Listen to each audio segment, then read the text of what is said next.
What's up, everyone? Welcome to Barstool Breakdown. Today is Saturday, August 26th, and we got an epic show for you today. We got the biggest guest yet, Frank the Tank. Hope you enjoy the interview and all the segments that go along with it.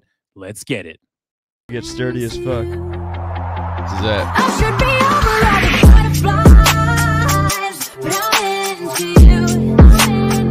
And baby, even on the worst nights, I'm into you.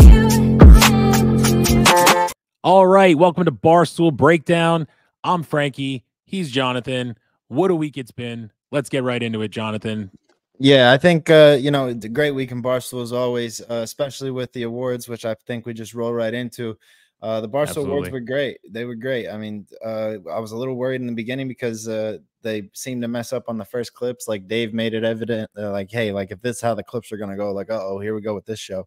But it got better as it went on for sure. And I think before you even get into that, preface with it was $10. All the bitches complaining, whatever, $10. Okay. Like I never buy stuff usually, especially if it's a streaming thing, whatever. $10 is nothing. Don't fucking eat out for a day, whatever, or just don't watch it. Like there's no reason to bitch. So yeah, definitely. You support the company you love or you don't. That's what it is. So sorry, get back to what you were saying though. No, you're fine. And you got to realize that Barstool's independent again. It's worth the $10 buy. I think Dave said that at the end of the day, they were going to do about 50,000 pay-per-views. So that's 500,000 to where they're at least making money doing it. But yeah, and then the show was great all around, but I think Francis and Nate really saved it with their jokes and stuff. Like Francis coming up there and doing his whole little stand-up bit and taking a joke from Lil Sass that actually absolutely killed. It was a great joke. What was the line again? It was the text message. Everyone was texting Dave saying congrats after he sold the company, and then he got a text from Smitty that just said Jew. Yeah, right. Yeah. Awesome. Which again, I called that shit. I told you that was the Sass joke. And then right after Francis confirmed that, I was like, yes, I knew it. So I just wish Sass would have delivered it, honestly. I wish he didn't get cut because, Francis is cool and all, but I think Sass's delivery would have absolutely crushed with that joke, honestly. Oh yeah. But he wasn't mad about it. He wasn't mad. But no, he was actually good. It was all good. Exactly. And then Nate's monologue, it crushed. It started off a little slow. I was worried, messaging in the group chat, like, oh, here we go. But as soon as he got in on Kelly's liver, it kind of saved the show. It was cringe as fuck all the way to that point. Once he hit Kelly's liver, it was just bang, bang, bang, bang. Like Kelly's got a liver so black that Roan wanted to be it. Brandon wanted to buy it at auction, and there's even one more. But it killed. It crushed, man. It was awesome stuff. But as far as the awards go, what do you got, for highlights award-wise? Yeah, so we have a list of the awards here. I highlighted 3 of them that were my, stick out to me for sure. One of the first ones that was All Business Pete's Best Sports Reaction. Some people on Twitter and stuff were kind of against that. When you can say the F word in that high pitch of a voice as a man, you deserve it. That's the biggest sports reaction. And when your stomach is sticking out, when your hands go up, right in Dana's face, fuck Dana. I don't even know how he does. I can't even do it. That just hurt my throat doing that. So it's like, what an unbelievable video and just reaction. So I agree with that one, even though people were giving hate on it. Another one was the least amount of effort while working and maintaining a job. I fucking hate 1 month trial Ethan. I think his attitude and he as a person just sucks, but he doesn't have the job there. So clearly he couldn't get the award. I still think that was probably the joke that nobody there had a job anymore. So he was the only one to keep it. Yeah, Smitty was truly the only one that qualified for sure. Right. So that was pretty good. But, the Smitty hate is a little ridiculous when it comes to the other people that were on that list, I think. Yeah, but Smitty just had a rough night. Yeah, I was going to say the last one, Smitty again, was the best rivalry, was Smitty and Nate. That was by far my favorite rivalry of all time. I agreed with it 100%. If you haven't watched the old Nate versus Smitty stool scenes, clips, and things like that, you got to go back and watch them because that was by far the biggest rivalry that there was. It was an everyday thing. They would just get in and just start ripping each other up, whether it be in person, on the blog, through other people. It was just awesome. So great awards show. What's stuck out to you? It's that rivalry is one of those that you will it's not over yet. They're still both there, so you could see that spark back up in the future, no doubt. Really what stuck out to me was the rivalry of the night with Frankie Borelli winning the Craziest Fan. Frank the Tank standing up in true awards so fashion, thought he won it. You had the tweet where you had Big Cat. I mean, I think it was yourself first, but you tweeted under someone with Big Cat. Yeah. Being Kanye taking the award from Taylor, saying like she didn't deserve it, and it was Beyonce's, and Frank was Beyonce in this case, to where like everyone knows Frank for being the crazy fan. I know that Frankie, has had his moments, but Frank the Tank is the crazy fan we all know and respect. But the guy was getting out of his chair. Yeah, exactly. You think he would start to get up if he didn't think 100% he won that award? I mean, he was getting up, and I will say, shout out This Day in Barstool. He posted the video of Frankie talking about trying on John Tavares' shoes in the locker room when he snuck in and how crazy that is. And like I said, I agree. That is a crazy thing to do. That's a crazy fan move. But is it crazier than eating and chewing your glasses to the point where you have to buy new ones multiple times, which glasses are a necessity, by the way, that he can't really see well without. So I don't know. Healthy debate. Yeah, nothing beats Frank, in my opinion. Yeah, no, 100%. And then that's a great one. I mean, I got two more that really stick out to me. Is the most emotional moment. It was Riggs leaving Pinehurst. Yeah, and crying while accepting the crying award. Absolutely insane move by him. I'm kind of woke to that though. I don't know. No, I think that was a bit. No, you can't. No way. The guy is not skilled enough to make himself cry. I think it's more so just being in the moment in front of everybody like that. Like he's getting caught up, but like not recognizing what the award's for. He's like, oh fuck, I won an award in front of my coworkers. Here on Barstool. I can agree with that a little bit, just because of Dan. The fact that Big Cat was crying like multiple times or almost like that made me realize like, oh shit, this is an emotional like spot that they're in. All these guys, So maybe it was. Maybe you're right. And that brings me to my last, when they won the best OG video, King Richard's Fair, and Dan was up there accepting it. And then, of course, rightfully so, gives it to Frank the Tank, who just brought down the house with the best way you could close the show, with the most inspirational speech. Yeah. And, we talked to him a little bit about it. It just hit him in the moment. It was a great show all around, and, a hell of a way to end it too. Yeah, I got two different walls in my house that I need to fix because of him. So yeah, guy had me absolutely pumped after that. I mean, unbelievable speech. Shout out Stoolie Memes as well, with an awesome edit with the Herb Brooks speech that he put Frank in instead, and all the guys in the Miracle team like, yeah, like it was great tweet. Great stuff all around for sure. All right, let's move into the yak then. Shout out to one of the biggest fans of this show and one of the biggest fans of Barstool, Tim Hitchens. Yeah, Tim Hitchens is the man. Yeah, house what and a performance. House. I mean, the burps were kind of gross. I'm not gonna lie, but all I could do was respect him. The guy was just pounding 15 cans, dude. You drink 15 cans of root beer and you're not belching, something's wrong. I mean, he only took like 1 pee. He only took like 1 pee. And Brandon Walker was, I think it was 2, because he switched shirts 2 times. He said he brought enough clothes for all the pees he was going to take. But yeah, Brandon was a little over concerned about when he was going to pee. Like Brandon was looking over, like, does he not have to pee? Like, what's going on? Yeah. But yeah, it was absolute hell of a performance by Tim. I was actually in the chat under the Breakdown account when I was watching it, and I just, it was like, what a legend. Like, and he was in the chat as well. Him and TJ both were. And Tim was like, he said, yeah, we're going to have to set up an interview. So, coming soon, we're going to have Tim Hitchens in the building to go over all of his, being a winner that he is. We're going to have to cover that for sure. Yeah, he said sometimes Twitter personalities don't like to be behind or in front of the camera. And now that he's been in front of the camera, I said the same thing. I'm like, you got to jump on now. So if you guys are looking for a Tim Hitchens interview, look for one coming soon, because if he's ready, we're ready. Right. Yeah. And then also on the Yak this week, they went to Stu's house on Tuesday, I think it was. And they were trying to World Record Day. Yeah. Yak World Record, not the G word. Nope. But they didn't break any records. They tried. Ron had, I think it was like 200 CDs. He was 47 short still of the record. Yep. Brandon was stomping grapes harder than I've seen anyone stomp grapes. He almost took a spill there. That beginning of that clip where Roan goes, push down hard when you get in, push down hard when you get in, is just so Roan. It was like such a perfect moment where I was like, that just kind of embodies Roan as a person. Like, he's like, when you get in, make sure you step all the way down, create as much juice as you can right when you get in. This way it's extra. Like, that almost does nothing, but he wants that little edge, and I love him for that. You know what I mean? Yeah, Like that's the it's guy you want on your competitive side team, of dude. it. Like hell yeah, dude. I love that shit. Absolutely. And then the last one they had, there was Roan throwing high noons into a fridge, which he Dude. broke that record 100%. The camera angle kind of screwed him, but I mean, he broke the record. Time was good. The first, what was it, 2 or 4 cans that he put in? I think like he did put 2 in and then 2. 4, yeah, and then Yeah, and one they of all them fell. And he just started Chucking fucking them. hawking them in there. Like they were actually falling back out because he was throwing them so hard.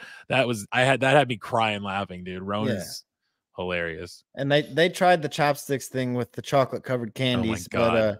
but that was bad. you know, that was terrible. I mean, that's tough, bro. That just looks tough. I feel like I would have Smarties never would've been wanted to even easier. try it. That looked insane. And those are slippery, dude. They're not, you know what I mean? Like it's like that candy coating, whatever. It wasn't like you just grab it, like it's gonna keep slipping off.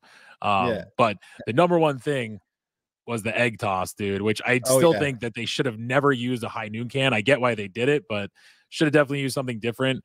But I mean, obviously Big Cat was the guy you want throwing anyway, and just absolutely drilling Brandon in the side of the head. Took him down.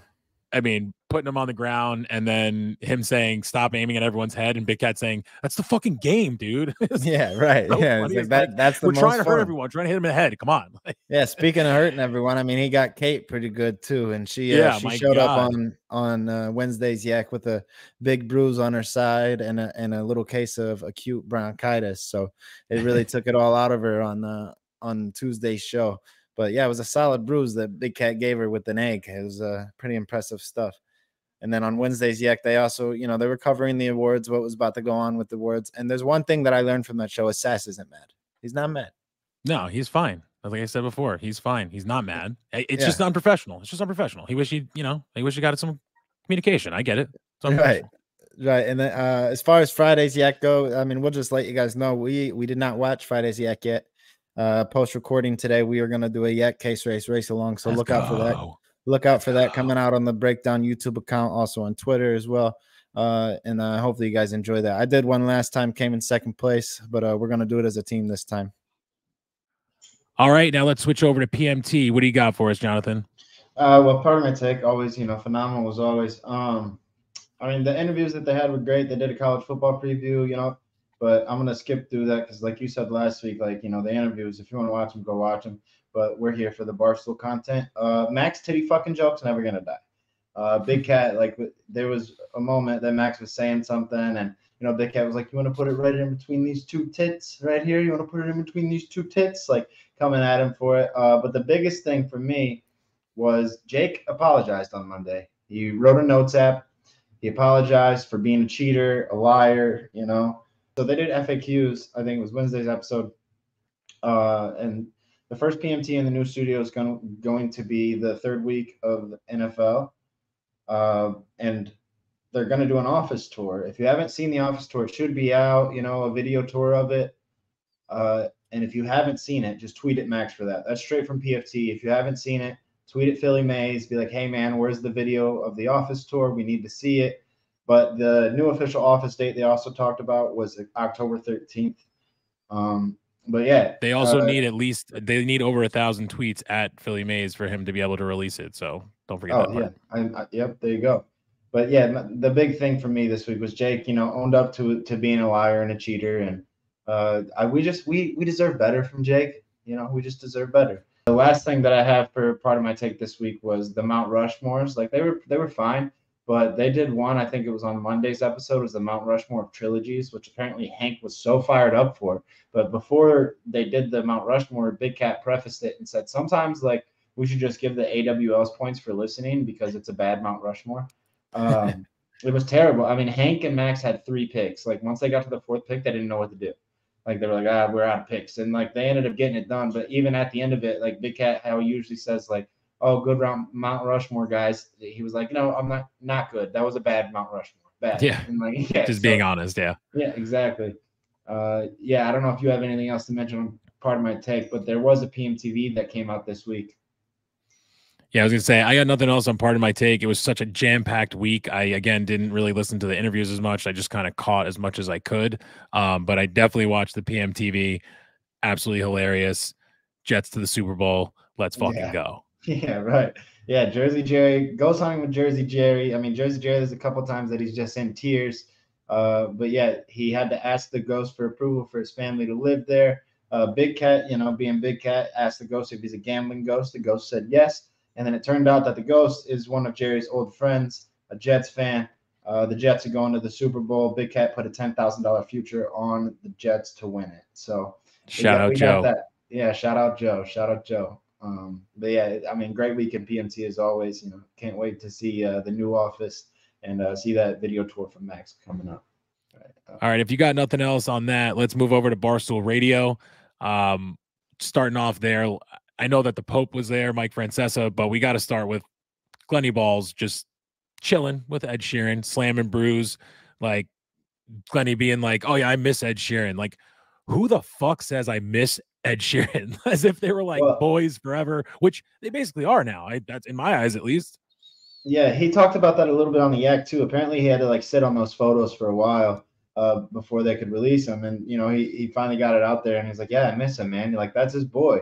They just sat in the Chiefs locker room and watched Goodfellas together. Him, Caleb, and like both their crews. But yeah, what a fucking. I mean, Glenny Balls lives the best life. I don't know. I mean, he just talks to hot chicks all day, and then he gets to hang out with superstars like Ed Sheeran, Drake, and all that. Like, he lives the best fucking life, man. I'm so jealous of that guy. He's the man. He should probably be a recurring guest on Barstool Beast because that's all he does is he walks around like I said. It's true. I was gonna say he honestly, he could just be wearing the jacket at all times because just his job in general just makes him the beast. But it's crazy because, like you said, he sits there, like sits at interviews and meets the most famous people usually, interviews some of the hottest chicks, whatever. But for him to just be at an interview with Ed Sheeran, then they're just boys, yapping it up and drinking after, and then finding out, oh shit, look at this, we're like an arm's length from Pat Mahomes' locker. Insane, absolutely insane. Yeah, shout out Glenny Balls, dude. What a fucking life, man. Yeah, he's the man. But yeah, also on Barstool Radio, like you mentioned, Mike Francesa, the Pope, was there. He got to meet Frank the Tank. He got to meet Frank the Tank because they're level playing ground. That's right. We'll go into that a little later. But yeah, Mike Francesa meeting Frank, and Frank, he stepped up and just talked to him like a normal guy, and like Frank, that's someone that like he looked up to in the past. That's just awesome. Like, and they had it's crazy. Like Mike was saying, like his brother told him about Frank the Tank and was like, "You got to see this guy." Like, and again, it speaks to the legend that is the Tank. It's amazing. Yeah, everyone knows him. It's like we said, it's unbelievable. Like, he is one of the most recognizable people at Barstool, if not just in sports fandom in general. You know what I mean? So, 100%. For Francesa to say, "Oh yeah, I knew about Frank the Tank," whatever, does not surprise me one bit. Yeah, exactly. Yeah, well, and that kid, that was interning there was Francesa's kid. And he's apparently the one that sent Frank the Braves stationery, which is hilarious. Yeah. Nice little prank. Yeah, definitely, for sure. All right, well, let's roll right into Anus then. They had Fights and Roan were on this week, which that you couldn't get any two better guests to go on there to fill in for KB, which obviously everyone that's listening to this hopefully knows what happened. If not, KB's mom passed tragically, obviously, and he was out. Unexpected, just happened, and no one really knew what to say. Big Cat was the one that made the announcement because KB didn't want to, which is understandable because even me saying this right now into the camera is tough in general for me to say. So shout out to everybody that reached out, and stuff like that. But, this episode, even with the fill-ins of Roan and Fights and stuff like that, like you could tell like they were still making their jokes and doing everything. So I just love how this company just continues to roll, even though they're still super supportive of their brother, Yeah, oh yeah. I mean, the show goes on always, but I mean, you could tell like even when they talked about it on the Yak, when Big Cat made the announcement, it was more so I think it was KB saying just get it out there so people aren't asking me about it, like all that. Right. And like you could see like Nick's beat up about it because that's his best friend, and that's tough. And yeah, it's a terrible thing to go through. So T's and P's to Kyle and his sister and Doug Lanoy, like all of them. Yeah, it's terrible, but it was a great episode. You had a little Dana Beers talk. If you want to get into that, Dana's taking the Ozempic with the most calories.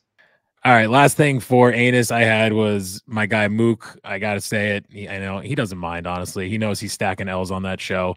But as a former accountant that he is, just getting the penis percentage math wrong. As a math teacher myself, I DM'd him immediately after listening to it, and I was like, Mook, no, because he was trying to do the math of how much percentage of your body your penis is, and somehow he got 14%. So as soon as I heard that, I realized what he did. He took the numbers and he flipped them the wrong way.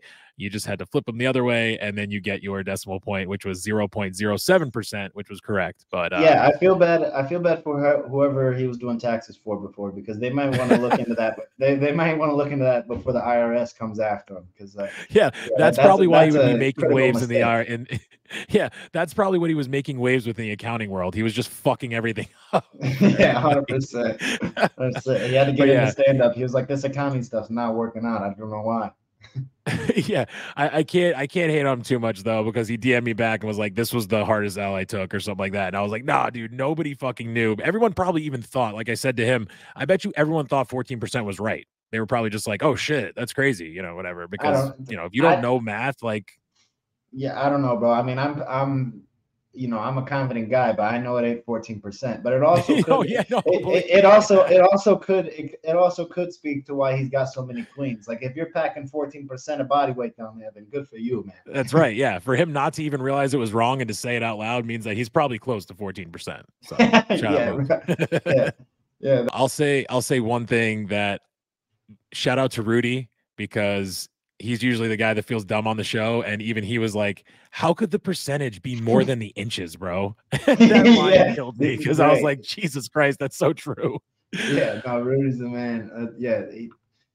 It doesn't make sense how he got the number. I mean, I've got a few things like always. I'll start with so I watched Kirkmanahan show this week, just one of them. Dave was on. And there was a few noteworthy moments. Dave mentioned like how he called out for Sirius, like, to make a deal. Sirius only wants Dave Portnoy, so I don't really see that coming to fruition, because he even said like they probably won't match my number. Cullinane, whatever his name is out of the building.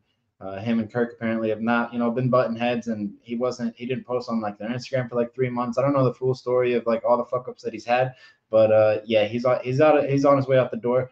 And that being said, Kirk has some requirements for who he wants next in production. He wants someone under 30 that's willing to get a vasectomy, or already has one, and that will basically wake up and then eat, breathe, and live for the show, and only think about the show. So it's a very specific criteria. I almost DM'd him like, "Hey, I'm in," but like I don't want to be shooting blanks, brother. So yeah, not really for me. Yeah, you don't want to be hanging out with him either. No, absolutely not. Absolutely not. And then I have the dog walk, of course, with Eddie, Chief White Sox Dave, and they had on Big Cat and Chaps this week for a desserts draft. Now, Big Cat, he said he stayed true to himself. I think 4 of his 5 picks were ice cream. And then the last one, I forget what his last one was, but yeah, 4 of the 5 was ice cream. He started off with like chocolate pudding, chocolate ice cream. Then he went chocolate vanilla swirl. Like, he stayed true to himself, which I get. And yeah, Chaps it was wild picks, but having Chaps there, Chaps normal. also said he stayed true to himself, which is insane.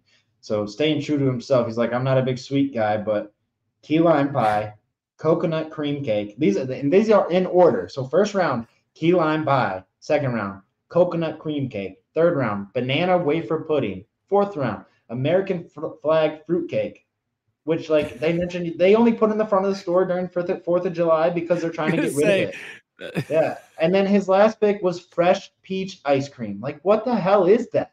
Doesn't make any sense. And then to add insult to injury, when they were talking about chocolate chip cookies, he was like, "I don't do milk with chocolate chip cookies. I do orange juice so I can cut through the sweetness with a little acidity." Like, are you fucking joking? No way, bro. No way. Like, White Sox Dave kept talking about how he's a goo guy and he likes the chocolate chip to break up in the milk so you can drink it at the end. I like that too. It's a little treat. But orange juice with chocolate chip is fucking insane. Banana Land. Get out of here with that dessert draft, Chaps. Like, everyone immediately voted him off. Like, he had to vote himself off. Like, that's an insane draft for desserts. Like, I'm not saying like I wouldn't eat them. I like a little key lime. I like a little coconut desserts, but as a top 5 for me, no fucking I was way. gonna say, if I'm ranking his desserts, it would be that banana wafer pudding would be first, and then the peach ice cream would probably be second, and then the rest of that stuff I'm probably never getting. I mean, obviously, I don't really love key lime pie or coconut desserts in Yeah. general, but I guess I'm a sweet tooth too, so this makes sense because he says he's not a sweets guy because all that shit looks booty to me compared to what else was drafted. You know, It makes no sense, at all. And then the last thing that I got was Foreplay had a few good things come out in the last couple of weeks that I forgot to touch on last week, and then this week they did well as well. Barstool Golf's had with Frankie Borelli had on Stu, and then had on Stu Finer, and then this week was Rico Bosco. Stu is in last place, but Stu had his thing going. He was ripping a couple drives in the fairway when he could. Whenever he was hitting the ball, making contact, it was good. Rico's issue though, he just couldn't get out of the tee box. He couldn't hit it straight for a while. But also there was potential there. He shot a 58, which is crazy because Mr. Hank that golfs a lot shot a 54. Yeah. So Hank, you got to step your game up. And then Dan Rappaport, step your pussy up. And then this week, Dan Rappaport also released a video of his 9 at Mine series with Blake Griffin. It's a very fun watch. Not going to get into that too much. Just go and check that out because Dan Rappaport may not be the first guy you think of when it comes to Foreplay, but he does a great job. He's a terrific golfer, and it's always fun to see who he's linking up with. And that series has been pretty phenomenal so far. So go ahead and go check that out. And then I've got one more note. It's just a note. Troops released a video. He's out of the building. He's going back home. He's going back across the seas.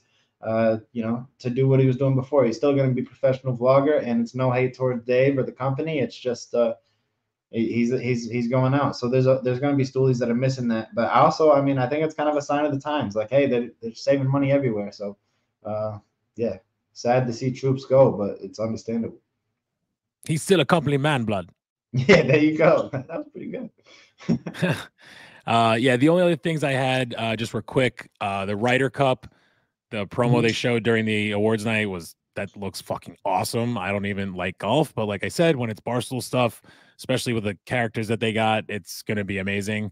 All right, last two things. The Surviving Barstool post was put out that Dave and Big Cat and KFC and Minahan are going to be doing the Surviving Barstool, which that's going to be insane. I know they mentioned it on the Yak. I think it was that the office is going to be open maybe just to them or whatever.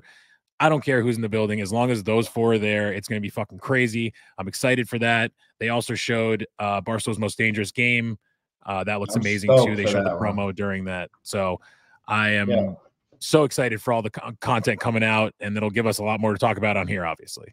Yeah, production went crazy with that promo. I forget exactly when it's out. It's next Tuesday. I may be wrong on that, but it looks fucking incredible, and I can't wait to see it.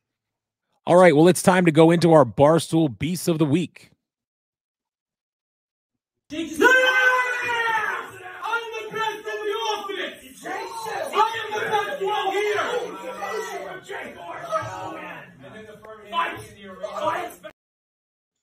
All right, Frankie, I'll go ahead and take over for the Beast this week. I think it's a pretty obvious Beast. He's the man that saved the award show, and he went up there, he put on the mask, and he was the dog. It was Nate at night. It was the Nate dog. It was him giving the speech, roasting everybody. We talked about it in a little show earlier, but, he went in on everybody. He didn't pull shots. He was calling shots at Dave, calling shots at Erica. He was going top down through the list, and he had a lot to say. And apparently, he still didn't get it all off his chest. He's got a couple jokes saved for the next 20 years. So I'm looking forward to the 40th anniversary because the dog is. I need to see more of that dog content again because that's who we like. That's what we like out of Nate. Stop editing blogs and go back to being the dog. Yeah, no more putting jokes in blogs. Put the jokes in front of thousands of people and get only half of the people to laugh. No, I'm just kidding. But at the beginning, dude, it was a tough little. I will say, I agree with this Beast because honestly, the beginning of it was tough, dude. I was like, he is bombing, and then all of a sudden, at the end, we were all dying laughing, with those jokes and stuff. That was. Fights in KFC also said that they wish the crowd was a little more responsive because it kind of felt like they were being a little sensitive at first, and you could see that, and that's why Pat Ben tapped him on the shoulder. It was like, "Yo, chill out." Yeah, because he thought that it was going poorly, and it wasn't. He was hitting the jokes. The Stoolies loved it. They we knew, but it's hard to get roasted. There was this joke about Casey Smith. I know she was upset about. So It's whatever though. That's the dog. You can't blame Nate for that. The dog did that. It's Yeah, not no, his it's fault. true, and that was super random too. Just bringing up Casey, like I was like, what the fuck, like, what? Yeah, But anyway, 100%. my beast is. I thought it was going to possibly be unanimous, but I could understand the dog. But it's fucking Tim Hitchings. Oh yeah, Shout there out you to the go. homie.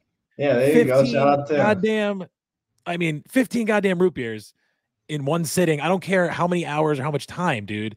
I would be burping and throwing up from just the carbonation alone. Like he was sucking those things down like it was nothing. And also they were shaking them up, trying to make him get splashed or whatever. Beat Never that happened. somehow. Yeah, never happened. Don't even know how that happened. He also called the wet wheel. He was like, I want the wet wheel, I want the wet Oh, wheel. yeah. Bang, calls it. Of course. Unbelievable. He's upset he didn't And- get wet. He wanted his name on there a couple times. Yeah.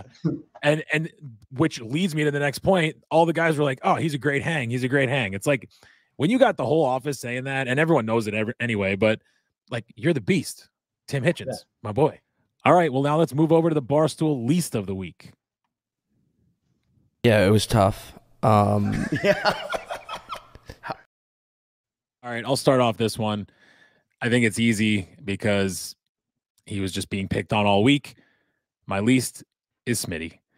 When you win the award for doing the least amount of work and still keeping your job, even though you might have been targeted for that award, you're the least. When you get that award and then you get another award for the beef of the year, basically, or the beef, the award for the biggest, rivalry, whatever. And you go up there, you say thank you, and then Nate just kicks you off stage and then does an entire roast. Like, I'm sorry, Smitty, but you're the least. Yeah, I got no issues with that one, Frankie. You got to be able to speak up for yourself, shoot some shots at the award show, do something. But no, he just sat there and took it like Smitty does, I guess. But yeah, it's minor setback from a major comeback, Smitty. Best of luck next week, and let's get you off this least list. For me, Frankie, I mean, my least of the week was Riggs. It was him going up and accepting the award for being emotional and getting emotional. And then also when he was giving the speech and he had his head down, everyone saw those plugs, baby. You got to work on the plugs. They were cheering for him. They were cheering for him to put his head back down. Like he noticed people catching it. But yeah, it was a bad hair job. It was a bad cry job. I mean, it was tough, man. It's a tough look for Riggs. But like I said, it's a minor setback for a major comeback. You got this, Riggs. Go ahead and make another golf video. Go play 18. Go out there and show us you're a beast at golf because you were at least this week in Barstool. Yeah, that was a good one. I even if I don't agree that he was truly crying, which I do maybe now think he was, the fact is that bald spot was front and center. And he did it twice, maybe 3 times, and it just had me like howling out loud every time he did it. So yeah, he's got to hit up White Sox Dave and see what Urlacher gave him the plug for the plug. Exactly what I was thinking was White Sox Dave's hair was looking pretty damn good. Oh yeah, looking sharp, tripping up the stairs, but looking sharp. Okay, well that'll bring us to the Barstool Beef of the week. Oh, fuck you! Well, fuck you too! Oh my God! What? Brandon, if you don't mind, Frankie, I'll take the lead here. My Barstool Beef of the week, she was on it last week. It's Kelly Keegs, but this time she's got a new competitor in Youngstown Bob. Youngstown Bob Tungstown, okay. had a tweet at at the whole content floor, basically saying 9 a.m. No one from content here. Everyone from production's here. So he went at content, and then Kelly Keegs, being the president she is, the righteous woman she is, went ahead and just wrote a blog saying, "Hey, shut your mouth, you disgusting pervert," all that. She was shooting shots like right at Youngstown Bob, and rightfully so, because you don't come at the queen like that. You don't come at the queen of content, the president of New York, without getting shot back down. Like, come on, you stay in your zone, Youngstown Bob, because Kelly Keegs runs this bitch now, okay?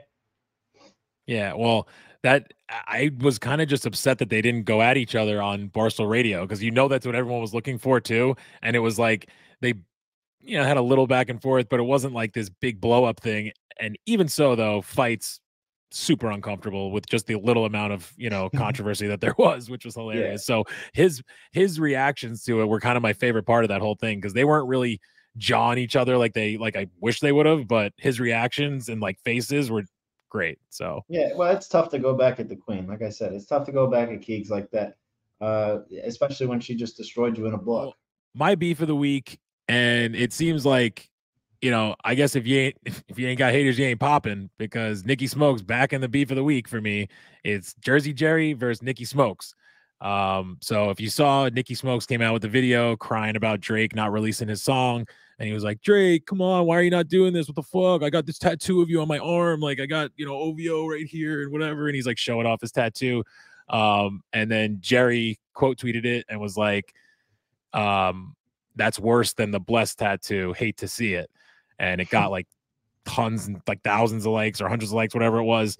And then he commented and was like, this is a great ratio or whatever he said. And then Jersey Jerry commented something else and got that ratioed his tweet again. And then Nikki Smokes did a quote tweet and was acting like he was Jerry on the phone and was like, Ma, they're making fun of me, Ma. Like they're going after me on Twitter. And it's just, and it's just trying to be Jerry, which I will say he's trying to do his thing.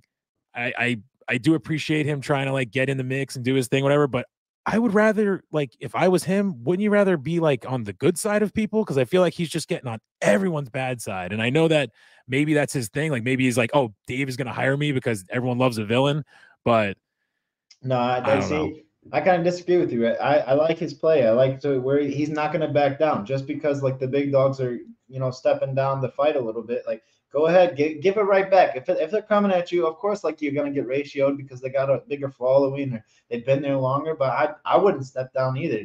Give it right back, Nikki. I got no issue with that. All right. Last but not least, we got our comment of the week.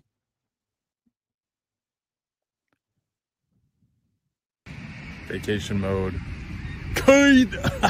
I'm flying a kite right now. Let's go. All right. Well, I got a great one, so I'm just going to go ahead and start. Jersey Jerry was texting with Hank. Hank said golf Saturday, and Jersey Jerry didn't respond. So Hank wrote back and said the next day and said, scared, hate that for you. So Jerry sends a picture back of his side of his house with a bunch of tools and stuff. And he says, I'm busy being a man, not playing golf. And then he tweets the screenshot of that and puts guys addicted to golf and tagged Hank. So yeah. Just like you said, instead of backing down, Hank quote tweeted it and said, this guy's scared. I think Bobo and Jerry are the same guy because obviously Bobo no shows with Jerry. And the reason why Jerry's is the comment of the week is because Jerry got almost 4,000 likes, and I believe Hank is at like 1,500. So yeah. Even though Hank did it a little bit later, Jerry still takes the cake for that one. I'll roll into my comment here, Frankie. My comment is, so it's something that I love about Stoolies, and like a big reason I'm proud to be a Stoolies, because like we do like to troll and like go at people or like tweet meme shit all the time, and everyone that showed love to KB and his family, and like on like if you check under the yak, like prayers for KB. If you check under Anus, if you go to the Anus Discord, like everyone's given all of these thoughts to KB's family, and they mentioned like KB and Doug are I don't know if it's actually Doug Benoit, but yeah, KB and Doug Benoit, they're reading it and they see it and they appreciate the love and support. Like it helps get through tough times when you guys are showing so much support. So if keep up the support for them. We all love KB. We all have love for his family, and it's a tragic tragedy that happened. And yeah, it's awesome seeing all the Stoolies giving love like that. It's amazing. Yeah, and not even just giving the love in the comments, the people that are donating to KB's sister's GoFundMe and stuff like that for all the stuff she's trying to do. I mean, obviously things happen and, people want to help out when things happen and then they just kind of forget about it. I think Stoolies especially, like, they just don't forget, you know what I mean? Like, even if something down the road, they do another GoFundMe or something like that, like Stoolies are always there to help. And it was just so overwhelmingly awesome to see KB's sister, who I believe she put out a statement thanking the Stoolies as well. So shout out all the Stoolies out there. You guys are the shit. All right, that'll do it for our segments this week. I want to thank you guys as always for sticking along with the breakdown this far. We hope you've enjoyed the show. Now we're going to roll into another great interview we got to conduct with the one and only, the king himself, Frank the Tank. He gave us a little bit of time in between doing some cameos. we, got to cover a lot of what he does and, what got him to where he is now. All right, Frank the Tank. All right, we are here with a man that needs no introduction, possibly the most recognizable guy at Barstool Sports, Frank the Tank. How we doing, Tank? I'm doing all right. Going through a lot of cameos right now. I'm being inundated by cameo requests. Yeah. Well, yeah. we I mean, appreciate you coming on here and not making us pay for a cameo. We do appreciate that. I tell you that right now. Yeah. When I was talking to Mikey Betts, I said if he makes me pay for a cameo, I'm gonna cry. I saw your streak. I mean, we can hop straight into that, but I saw your streak came to an end, huh? Today, what was it? 13 days. 13 days. A new streak is beginning, though. I could say that. I'll probably be number one again today. Yeah, hardest working man at Barstool. I wanted to start off. I think that Frank, you have probably the most recognizable, video of what got you into Barstool. The famous New Jersey Transit rant. Right. Yeah. Aware of Barstool at the time. I know you had you were working on sports. I wasn't that aware of it. I'd only heard passing comments of it because they'd recently hired Pat McAfee. Yeah. Yeah. And then Dave found your page, right? Dave found your page. So what'd you have for him to look at there? Well, it was just a thrown together website done with something called Cool Page. I rebuilt it a few years ago with the bunny from Big Brain. Now I just can't work on it anymore, sadly. And I probably need someone to rebuild it from the back end. I sold the site to somebody who's not really doing anything to help me try to fix it. So right now it's kind of on hiatus. Oh, really? Really? Yeah. Yeah. I know that you even had your own podcast or something going back then, didn't you? You were posting on YouTube something? Yeah, I'm still doing Allow Me to Be Frank. Yeah, right. I didn't know if that was the same pod as back then as well. Well, the Allow Me to Be Frank started around 2018. So when did you start Sports Encyclopedia? 2001. So that's a long time to be working at something like that. I mean, that's true dedication to what you were doing, and that just held all sports info and stuff like that. Yep. This is kind of before Wikipedia was that big and things like that. So it was kind of like a space where you could find out all past information, things like that. And I love that. I love that you do that midnight blog, This Day in Sports thing that you did. I used to sit there and wait for that every midnight. I try to do it most days now. Sometimes it's a little harder when I'm too busy. You're a little busier man than you were back then when you did them every day. So I fully understand that for sure. But I do appreciate those blogs were awesome and that content, because I'd always be like, I didn't even know this was a team, let alone the story that went behind it. So I mean, I love that stuff. So I do appreciate that. Thanks. And has the New Jersey Transit improved any since that rant, or is it still? Of course, it's not. It will never improve. It is a terrible, terrible system. It's always going to be awful, and that's just the way it is. Yeah, I don't blame you. I mean, it's one of the most legendary clips I think Barstool has. And then Dave Portnoy just hit you up right after and was like, hired. Yep, I worked part-time for about 3 years, and I've been now full-time for almost 3 years. So that's awesome. Yeah, I had that here too. I had put down, what was your first interaction with Dave like? It was on KFC Radio. Oh, that's right. Yeah, he came in. Yeah, okay. So that was it. I just didn't know if there was anything beforehand or any was there any exchanges before? That was it. All right. That was it. That's awesome. Yeah. That is awesome. It's just another thing real quick, just because we're talking about the transit. Besides that one, what is your favorite rant that you've done since your time at Barstool? Because I feel like you've had many. We all know it, but what was your favorite? My favorite, viral video? Yeah. Let's do that. So if you have one, there's just so many that take off. So many of them. Maybe some of the stuff in Stool Streams was always crazy. Yeah. When Nate being snide. Yeah. Absolutely. I mean, there's so many great videos, so many great moments. Yeah, absolutely. Yeah, and you I know that is. I could. What might be number one actually? The ribs. Yeah. Start up. What the fuck? Yeah. Yeah, the look that you give to the camera right there. It's just legend. It's a GIF now that's just used over and over across the internet. Yeah. And Yeah. I think you got another one coming too. If you saw Quiggs's tweet with you doing the hiya, what the fuck? that had us. We were both laughing so hard before this, man. That was so funny. Yeah, I'm soliciting ideas now. So I do that now. I'll occasionally make a recipe for someone. I got two that I have already in the bank. I got to try to cook something else maybe this weekend or something. What? Where did that start? Where did Tank Cooks come from? Like, what was the origin there? Just decided to start cooking things on the video and trying to do it myself. It kind of started kind of weird. So yeah, no, they're awesome. Any Frank content that's posted out there is always, worth a watch. And I think, what was it this time? You did it's an omelet, right? Western omelet. Yeah, Western omelet today. Yeah.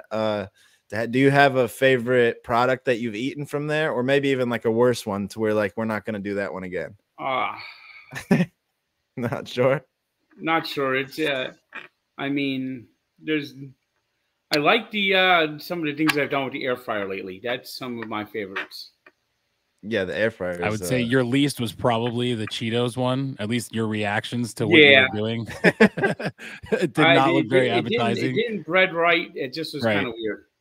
So last night, I think that you gave one of the most inspiring speeches at the end of the awards show. And I mean, after you were robbed, by the way, that you were definitely robbed as Craziest Fan. I was in shock and awe at Frankie Borelli winning that over you. But that speech you gave at the end, I mean, telling you, never to give up, but keep chasing your dream. You were 41 when you got hired. I mean, were you prepared to give that speech, or it just hit you in the moment?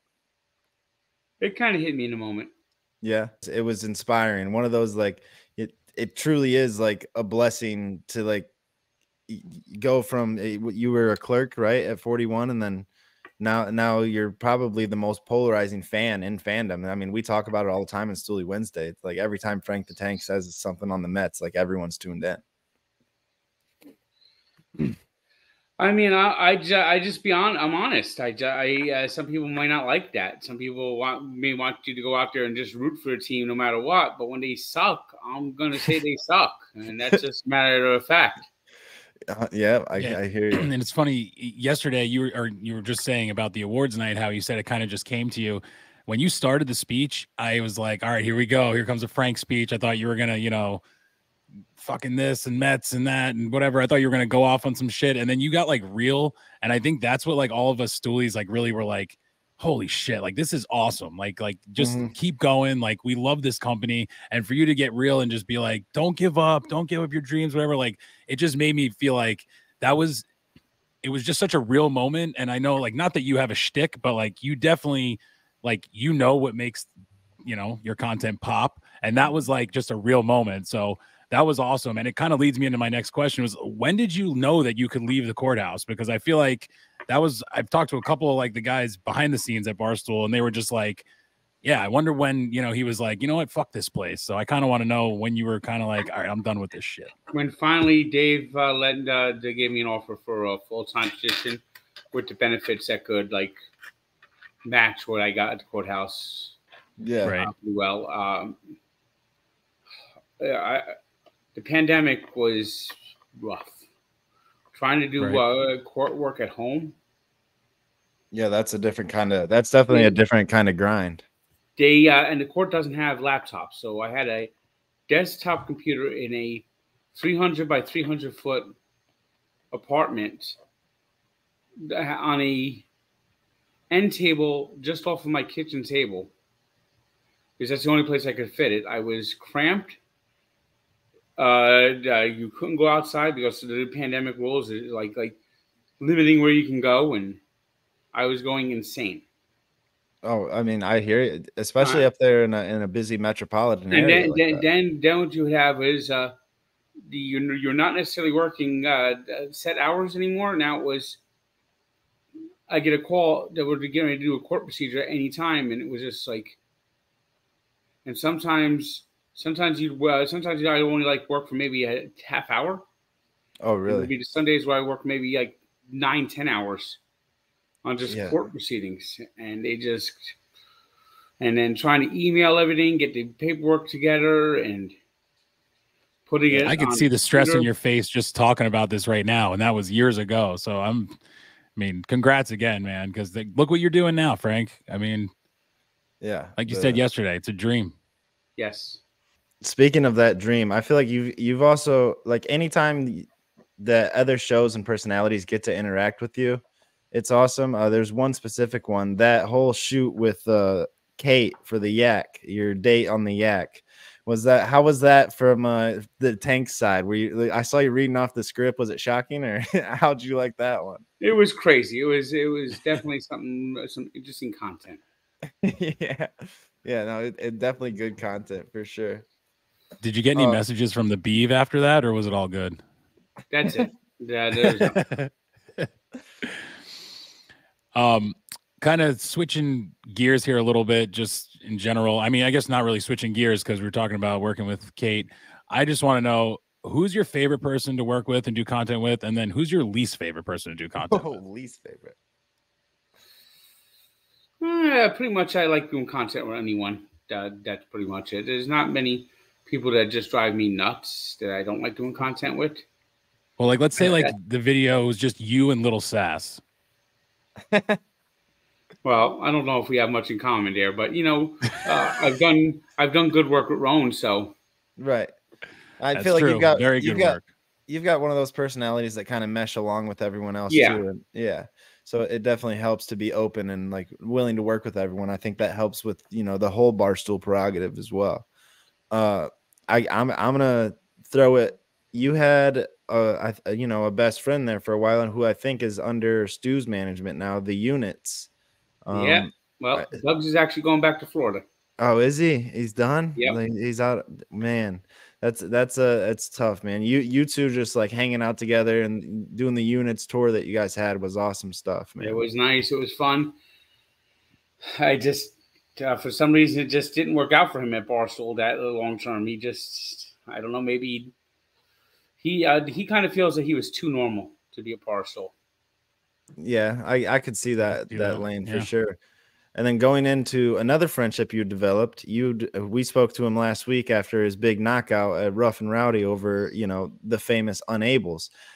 Jenks, it started off with just a date to the Knicks game, and now it's blossomed into this friendship that we see.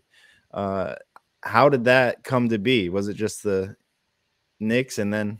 Yeah, the Knicks, and then okay, let's go to a Devils game. Then I started taking the Mets games, and he helps me out a lot by almost being like a security guard for me. But when fans like come rushing to me too much, right? And then he also is always, you know, got the camera rolling on you for when you are getting escorted out of Citi Field, which is just legendary. Well, that was escorted out of Yankee Stadium. Oh, Yankee Stadium. I'm sorry. Yeah, that was because basically fans were about ready to just flood the aisles and go after me, and they didn't want the fans blocking the aisles, so they wanted me out of there, and that kind of helped me. I had fans follow me to the bathroom.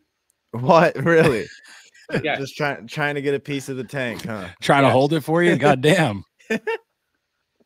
Yeah, no. So, yeah, it was like the usher there, security at Yankee Stadium, let him go to the bathroom. Right. Because he just kept take a picture. So I don't think Yankees, and plus I was in a VIP part of Yankee Stadium. Gotcha. And the Yankees don't like anyone going to the VIP areas. Yeah, and then they had the whole stadium up there waiting for you, which is crazy. Basically, Yankee Stadium has like two parts. They got the steerage and they got the first class. And if you're in steerage, they don't want to hear anything from you. Oh, gotcha. Yeah, well, it's funny too because Jenks told us, he's like, Frank always takes pictures with everybody. You know, there'll be a line for 20 minutes, and he'll take pictures with everybody and stuff. So I could imagine those guys, the Yankees, security and whatever, was probably like, all right, guys, if we want to get out of here anytime today, we might as well get this guy out of here first because everyone's going to be lined up. Yep. With that knockout, I mean, did you know that the Abel was going down? Was it obvious before? I was nervous that Jenks never had fought before. Right. But when I saw the Abel brother go down early in the first round, I knew, oh, this fight's over. If you look at how they fight, they don't protect themselves. They don't move Right. fast, and They don't look like they hard. haven't fought. They don't, and this is why I came up with the term "unable brothers." I watched them, and they get pummeled. Every You got time. the other one there. Zach always gets his nose bloodied. Yeah. Every Yeah, it's time. funny. I They just said it on the last. They did a bad combination. They lead with their face. They don't hit hard. They don't move well, and they don't defend well. Yeah, not at all. Yeah, for sure. And I even said it on the last podcast. I said I was giving you another nickname for them. I called them the Fables because they're fake fighters and they're unable, like we talked about. So they're fables, like the Aesop's fables. I think some of the friends should get friends and family should get together and tell them stop fighting. Otherwise, they're going to be the disabled brothers. That's a good one too. Dad's the trainer. He's pretty much putting him up to it, which is insane to me. Yeah. Caleb was the funniest on the mic that night. They just need to get out of the ring. They didn't need to get out of the ring for their own sake. It's not going to happen. They're just not good. And one of these days, if they're not careful, someone's going to actually hurt them. Yeah. From unable to disable. I like that. That's good. Yeah, the disabled brothers. We're gonna have to coin that another Frank the Tank nickname. That's awesome. So I'm gonna move right out of rough and rowdy. You've been throwing out a lot of first pitches. How many first pitches have you thrown at this point? Do you know? I mean, it's countless. It seems like. I've thrown out maybe about 10. Yeah, I mean, it seems. Are you just requested to do this, or are Yes. these like smaller ball? Yeah. Yes.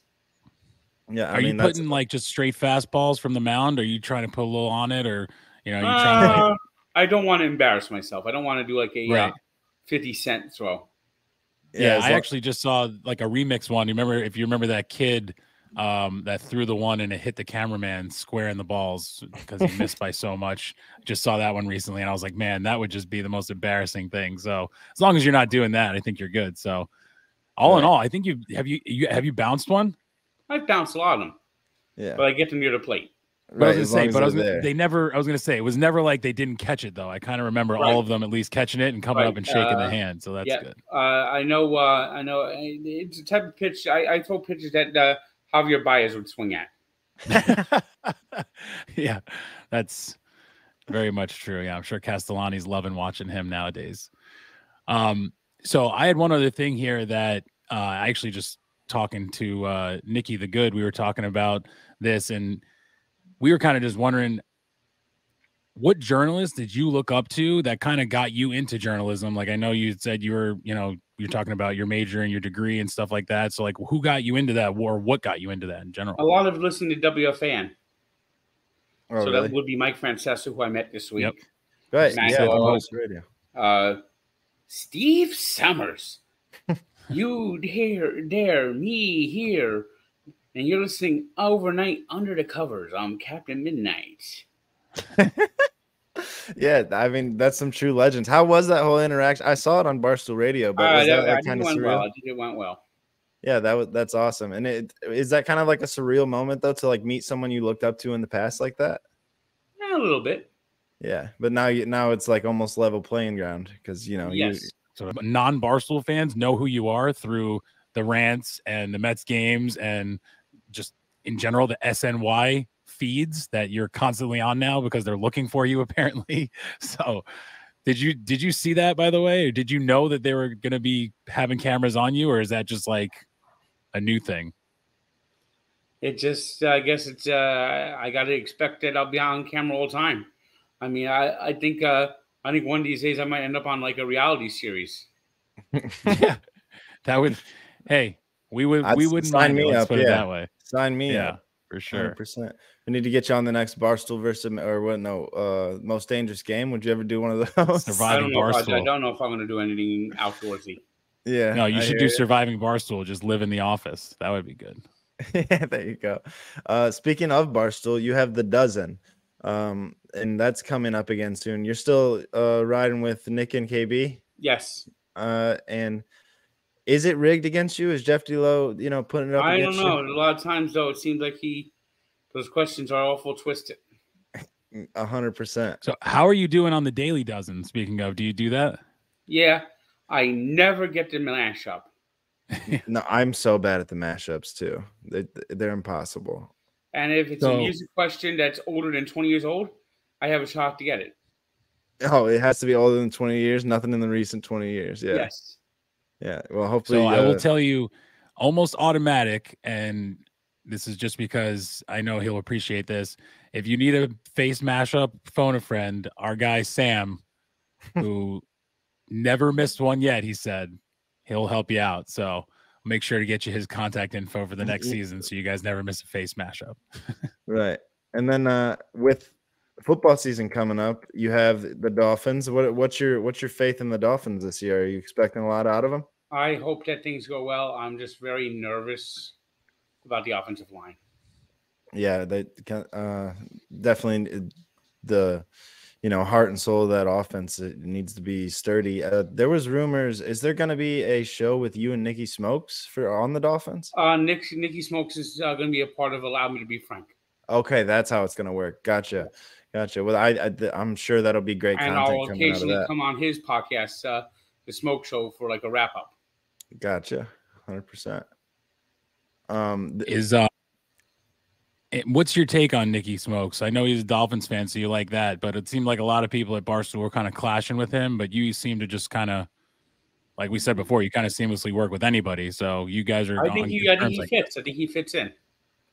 Yeah, and everyone needs kind of like that heel or kind of outspoken personality as well.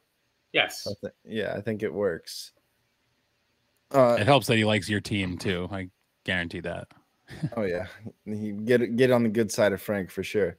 That's right. That's why look what I'm wearing. Yeah, right. And then I only have one more thing for you, Frank. It seems like you and Stu Feiner have this awesome relationship. And how did that come to be? Was it just being a part of Barstool? And yes, just being part of Barstool and going to games with him and going to his compound a couple times. Right. Yeah, we heard when the Yak was over there was a little rant going on in the background from you that we got a little piece of with the Yak. It was, of course, a legendary cameo. Oh, maybe no, it wasn't. Rant, but it was. I was doing some cameos. Oh, that's what it was. That's what it was. Yeah, I'm gonna have to purchase one of these cameos because I need just that personal one for sure. The Legend of the Cameo game. It's awesome. So I just had a couple more things that like weren't related to Barstool per se, but one of my things as a Mets fan, as a guy from New York originally, who's your favorite Met of all time? Because we always talk about who do you hate? I just want to know all time. I have a group that it just. I would say maybe it's in this group. Piazza, Hernandez, Hojo, Gooden. Those are probably my top four. Yeah, that's good. That's all I was looking for because Piazza, Hojo, Hernandez, and Gooden. I like that. Where does David Wright fit on that list? Anywhere? Just below. Yeah. I like him, but he's not one of those. He's not one of my tops. Right. Well, he never got you the championship, so I understand it. I get you. And then, do you have a least favorite bobblehead? I know Mike Francesa asked you about your favorite one. Do you have a least favorite, or like maybe one that was sent, or? I know the collection. Someone sent me a Tom Glavine bobblehead recently. I got a Darren Ruff bobblehead. I got what do I have? I have I went to a Mets game and they had a Todd Frazier WWE bobblehead, Jay Bruce bobblehead. That's incredible. What's that collection up to nowadays? Oh, I don't know. I got so many bobbleheads all over the place. I have the Andy Chavez one where he's robbing the. Yeah, I got that one. That one's great. I got a couple of those at the house. That's like my favorite thing. I got that one. Yeah, it's a good one. My last thing, all I had here was, is there anything worse than hummus to you right now? Is that still the worst? It's one of the worst things. Vinegar, mayonnaise, also hate. See, these are things I just want to know these little things about Frank, like because that's I'm with you on mayonnaise. Absolutely hate it. So it's funny to see the certain flavors that you're like, nope, not this. One of the newest bobbleheads I have is and I have a Devil's bobblehead of David Putty, and now I got a Brooklyn Cyclones bobblehead of George Costanza on the whale. That's on the way out. That's got to be a awesome. rare one. Yeah. Yeah, That's good. 100%. And Francis did replace that one he broke for you, right? Yes. Okay, that's good. Good on him. But yeah, I don't have anything else for him really. I know you're a busy man, Frank, and we appreciate you giving us some time. All right. Well, thank you. Maybe I'll come on again some other time. I Yeah, got more cameos to do. I got like 90 in the queue right now. 90 in the queue. Yeah, the Unbelievable. busiest man in the business. Yeah, thank you so much, Frank. Yeah, for joining. I'm gonna probably be up to 3 o'clock doing them again.